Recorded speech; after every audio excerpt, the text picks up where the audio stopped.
নমস্কাৰ মই মজিদ বন্ধুসকল পলকতে চাওক আজি 9টা গুৰুত্বপূৰ্ণ খবৰ। প্ৰথমটো খবৰ, বিধানসভা নিৰ্বাচনৰ পূৰ্বে বিজেপিত পুনৰ মক্ষম আঘাত। এইবাৰ বিজেপি ত্যাগ কৰিলে বিধায়ক অমিয় কুমাৰ ভূঞাই। টিকট কৰ্তনৰ পাছতেই বিজেপি ত্যাগ কৰিলে বিহপুৰীয়াৰ বিধায়ক অমিয় কুমাৰ ভূঞাই। আৰু এইবাৰ নিৰ্দলীয় প্ৰাৰ্থী হিচাপে নিৰ্বাচন খেলিব বিহপুৰীয়াৰ বিধায়কজনে। বিজেপি ত্যাগ কৰিলে বিধায়ক অমিয় কুমাৰ ভূঞাই। নিৰ্দলীয় প্ৰাৰ্থীৰূপে এইবাৰ নিৰ্বাচন খেলিব বিহপুৰীয়াৰ বিধায়কজনে। উল্লেখযোগ্য যে বিজেপিৰ প্ৰাৰ্থীৰ তালিকাৰ পৰা বঞ্চিত হৈছিল অমিয় কুমাৰ ভূঞা। আৰু অমিয় কুমাৰ ভূঞাৰ সলনি টিকট দিয়া হৈছিল বিজেপি ভূপেন বৰাক। আৰু তাৰ পিছতে ক্ষোভিত হৈ দল ত্যাগ কৰিছে অমিয় কুমাৰ ভূঞাই। পৰৱৰ্তী খবৰ, বিধানসভা নিৰ্বাচনক লৈ ডাঙৰ খবৰ। প্ৰকাশ পালে কংগ্ৰেছৰ অন্তিমখন প্ৰাৰ্থীৰ তালিকা। ৰাজ্যৰ 7টা সমষ্টিৰ বাবে কংগ্ৰেছে প্ৰকাশ কৰিলে অন্তিমখন প্ৰাৰ্থীৰ তালিকা।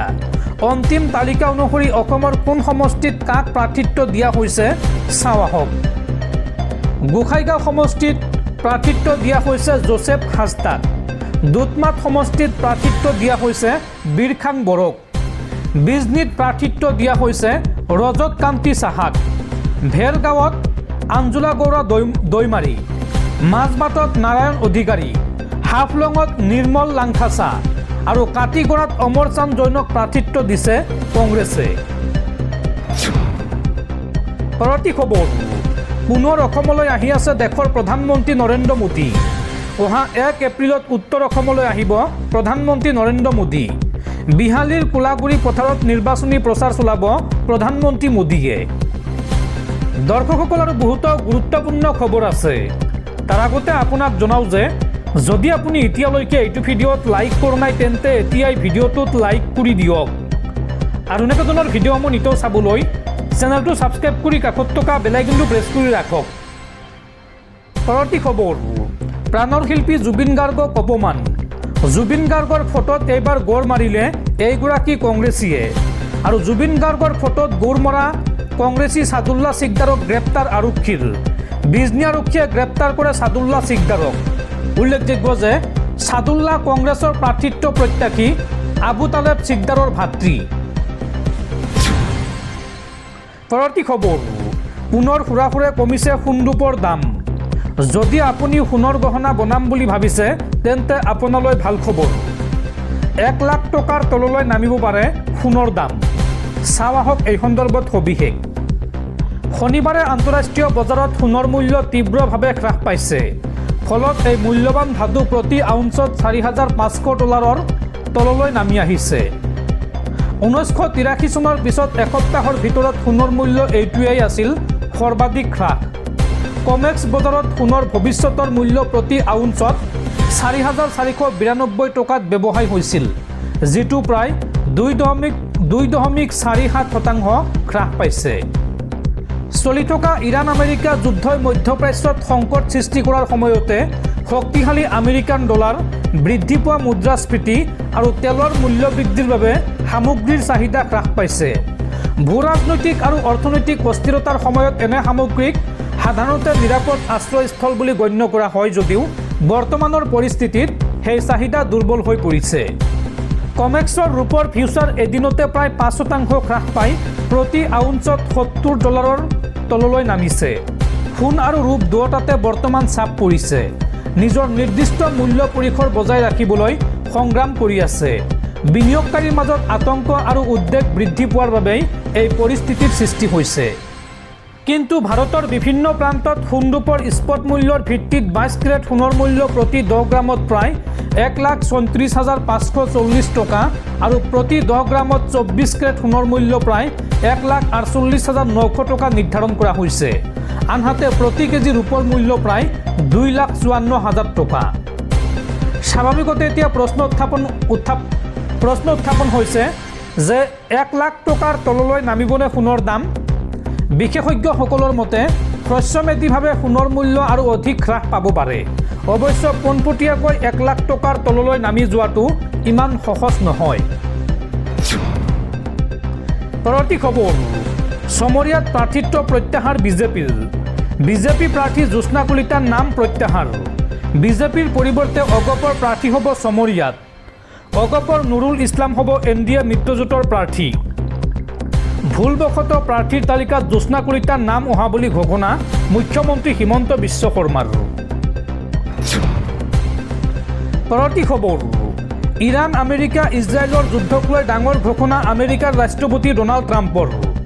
ডোনাল্ড ট্ৰাম্পে এই সন্দৰ্ভত মন্তব্য কৰি কয় যে আমেৰিকা ইৰাণক পৃথিৱীৰ মানচিত্ৰৰ পৰা মুছি পেলাইছে। মই মোৰ লক্ষ্যসমূহ নিৰ্ধাৰিত সময়তকৈ কেইবা সপ্তাহ আগতেই পূৰণ কৰিছোঁ। তেওঁলোকৰ নেতৃত্ব শেষ হৈছে। নৌসেনা আৰু বায়ুসেনা নিষ্ক্ৰিয় হৈ পৰিছে। সুৰক্ষাৰ নামত তেওঁলোকৰ হাতত একোৱে নাই আৰু এতিয়া তেওঁলোকে বুজাবুজি কৰিব বিচাৰিছে। এই মন্তব্য আমেৰিকাৰ ৰাষ্ট্ৰপতি ডোনাল্ড ট্ৰাম্পৰ। পৰৱৰ্তী খবৰ, বিজেপিক এইবাৰ ভোট নিদিব। অসমৰ পৰা বিদায় দিয়ক বিজেপিক। নিৰ্বাচনত বিজেপিক প্ৰতিহত কৰাৰ আহ্বানেৰে অসম নাগৰিক সন্মিলনৰ সংবাদমেল। পলমকৈ হ'লেও অসমত বিৰোধী মিত্ৰজোঁট সফলতাৰে সম্পন্ন হোৱাক লৈ পৰম সন্তুষ্টি ব্যক্ত কৰিলে অসম নাগৰিক সন্মিলনে। দেওবাৰে গুৱাহাটী প্ৰেছ ক্লাবত আয়োজিত সংবাদমেলত আগন্তুক নিৰ্বাচনত দলে বলে বিজেপিক বিদায় দিয়াৰ উদ্দেশ্যৰে ওলাই আহিবলৈ আহ্বান জনালে বিশিষ্ট চিন্তাবিদ ডক্টৰ হীৰেন গোহাঁইয়ে। অসম নাগৰিক সন্মিলনৰ হৈ এই সংবাদমেল সম্বোধন কৰে ডক্টৰ হীৰেন গোহাঁই, হৰে কৃষ্ণ ডেকা, আব্দুল মান্নান, পৰেশ মালাকাৰ আৰু শান্তনু বৰঠাকুৰে। এই সংবাদমেলত বিশিষ্ট চিন্তাবিদ ডক্টৰ হীৰেন গোহাঁইয়ে আগন্তুক নিৰ্বাচনত বিৰোধী ঐক্যক বিজেপি বিৰোধী জনগণৰ নিৰ্বাচনী ৰায়লৈ ৰূপান্তৰিত কৰাৰ বাবে আহ্বান জনায়। বিজেপি চৰকাৰে অসমত জনতাৰ বাবে কাম কৰা নাই বুলি আক্ষেপ ব্যক্ত কৰি কয় যে বিজেপি চৰকাৰখন অসমৰ জনতাৰ চৰকাৰ নহয়। এইখন হৈছে আদানী আম্বানী আৰু ৰামদেৱৰ দৰে পুঁজিপতিৰ বাবে কাম কৰা চৰকাৰ। অসমত পাহাৰে ভৈয়ামে কেন্দ্ৰীয় গৃহমন্ত্ৰী অমিত শ্বাহৰ পুত্ৰ জয় শ্বাহে হাজাৰ হাজাৰ বিঘা মাটি ক্ৰয় কৰাৰ কথাও সংবাদমেলত প্ৰকাশ কৰে ডক্টৰ হীৰেন গোহাঁইয়ে। সংবাদমেলত সন্মিলনীয়ে লগতে আহ্বান জনায় যে অসম বিধানসভা নিৰ্বাচন সমাগত। কেন্দ্ৰত 2014 চনত ভাৰতীয় জনতা পাৰ্টীৰ চৰকাৰ শাসনলৈ অহাৰ কুফল এতিয়াও আমি ভোগ কৰি আছোঁ। অসমত 2016 চনৰ পৰা বিজেপি চৰকাৰ চলি আছে।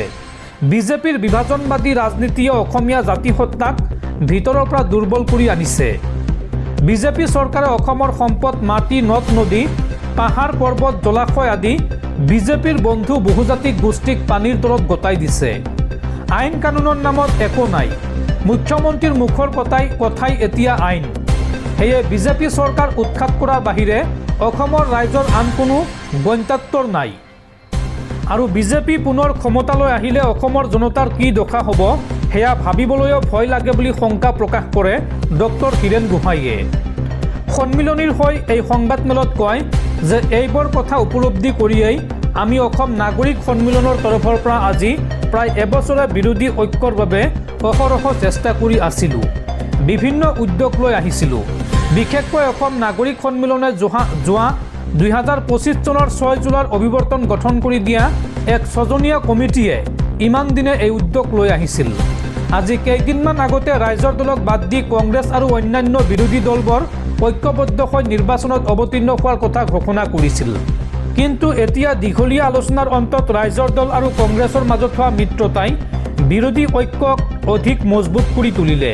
পলমকৈ হ'লেও বিৰোধী ৰাজনৈতিক দলবোৰে নাগৰিক সমাজ, সামূহিক বিবেক আৰু ৰাইজৰ ইচ্ছাৰ প্ৰতি সঁহাৰি জনাই লোৱা এই ঐতিহাসিক সিদ্ধান্তৰ বাবে আমি অসমৰ সকলো বিৰোধী ৰাজনৈতিক দলক ধন্যবাদ জনাইছোঁ।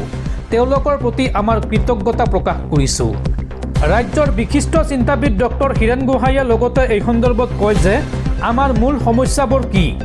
প্ৰথম কথা, অসমৰ সম্পদ অসমৰ ৰাইজৰ সম্পদ। আমাক আমাৰ সম্পদৰ অধিকাৰৰ পৰা বঞ্চিত কৰি তাক আদানী আম্বানী ৰামদেৱ আৰু আন বহুজাতিক কোম্পানীক গতাই দিয়া নচলিব। শিক্ষা, স্বাস্থ্য আৰু সংস্থাপনৰ নামত চলি থকা ভেলকিবাজি বন্ধ কৰি তাৰ সুব্যৱস্থা কৰিব লাগিব। মূল্য বৃদ্ধিৰ সমস্যাটোৰ কিবা এটা স্থায়ী সমাধান লাগিবই। ক্ষমতাৰ বিকেন্দ্ৰীকৰণৰ যোগেদি আদিবাসী আৰু অন্যান্য পিছপৰা জনজাতি আৰু জনগোষ্ঠীসমূহৰ সামূহিক কল্যাণৰ ব্যৱস্থা ল'ব লাগিব। জুবিনৰ ন্যায় 6 নং দফা আৰু অসম চুক্তিৰ আধাৰত বিদেশী নাগৰিক সমস্যাৰ সমাধানৰ প্ৰশ্নই গুৰুত্ব পাব লাগিব।